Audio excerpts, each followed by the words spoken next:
Hey everybody, here's a peek at the art journal page we'll be making today. I'm working in my large dilutions art journal on a page that I've already gessoed, and now I'm taking a stencil and I'm tracing it with a Stabilo All pencil. My inspiration for this page really came from the idea of using this stencil in a different way and creating a pattern from it. So I am starting out by tracing the stencil just as it is with a Stabilo All, and then you'll see in a second how I can shift the stencil to the right and continue that pattern from the stencil to create something that's sort of like brick. And then I can go ahead and color all this in. I am tracing everything with a Stabilo All pencil, which is a water reactive pencil, so as soon as anything hits it, it's going to move slightly. If you don't want that to happen, you could also trace with a gel pen or a paint pen so that those lines stay perfect. As I'm applying all of my pink and purple paints, as I mentioned, the Stabilo All is moving just a little bit, which is creating a very interesting vintagey look, which is what I wanted. I'm using a pink and purple color palette, but you could do this exact same technique and just change it up to a blue or a green, and it would completely change the look and feel of this page.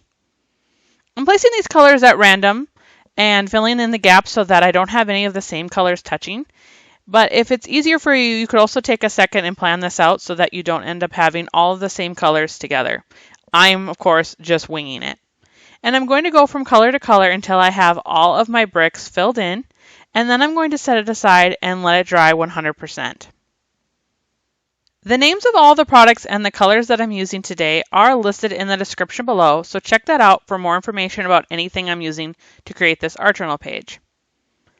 After the background is dry, I am taking a Tim Holtz set called Ledger Script and inking it up with black archival ink and then lightly setting on my page so I'm getting an imperfect stamping over the entire background. Then I'm grabbing some other colors of archival ink and a Build a Rainbow stamp set, and I've pulled all of the hearts from that set and I'm inking it up so that I can get lots of different versions of these hearts in the 3 different colors of archival ink, and then I will cut them out with my scissors. Now I'm going along the top of my page with a ruler and a Fude ball pen, and I'm creating straight lines from the top to different lengths on my page to create a sort of garland along the top of my page. And then I will begin gluing down all of my hearts. So I've laid my hearts out in the color order that I want them to actually be glued on my page. And I'm gluing the largest heart on the bottom of each of the lines that I created to create this garland. I'm gluing everything down with Distress Collage Medium, which is my preferred glue when I'm doing paper piecing, as it has an instant bond. As soon as the piece touches the background of the page, those 2 pieces will bond instantly, and I won't have a lot of movement or be bumping it and have it slide around.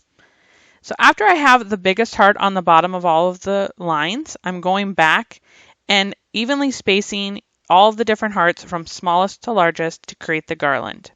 Next, I'm using the exact same dilution stencil I used in the background, and I'm once again tracing out 5 different sections of the stencil with my Stabilo All pencil and applying the same 5 colors of paint on each individual piece and then cutting it out with my scissors. I'm also using a piece of cheesecloth, which I purchased at my local department store. I'm cutting it with my scissors and then laying it out on my page to see if I like the look and size of it. If you want it to be smaller, you could of course edit this very simply with your scissors. And then I'm going to glue it down with Distress Collage Medium. I'm just putting the collage medium in a few spots on the cheesecloth and then scrunching it together so that this cheesecloth has a lot of texture and movement on my page. It's not going to be perfectly flat or completely glued down. There will be loose pieces and a lot of movement, so I'm just tacking it with the collage medium, and then I'm going to leave it alone to dry.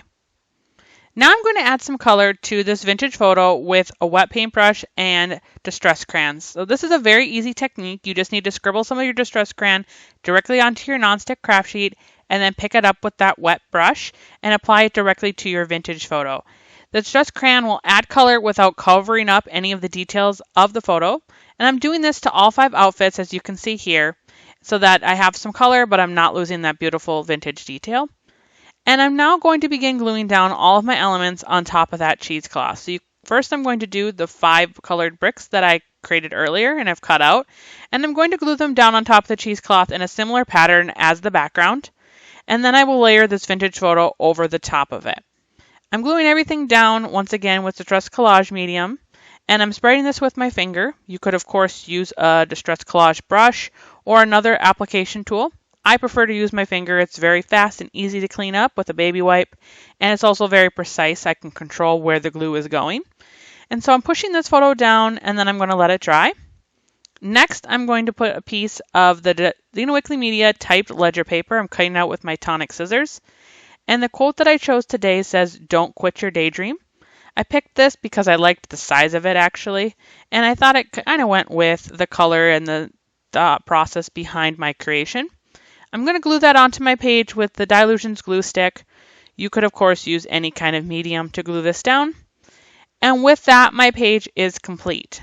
Thank you so much for watching. I hope you were inspired and got ideas to use in your own art journal. I'd love to see what you're making, so take a picture and post using hashtag ArtJournalJunction. If you enjoyed this video, please give it a thumbs up and also hit the subscribe button to let YouTube know you want to see more mixed media and art journaling videos in the future.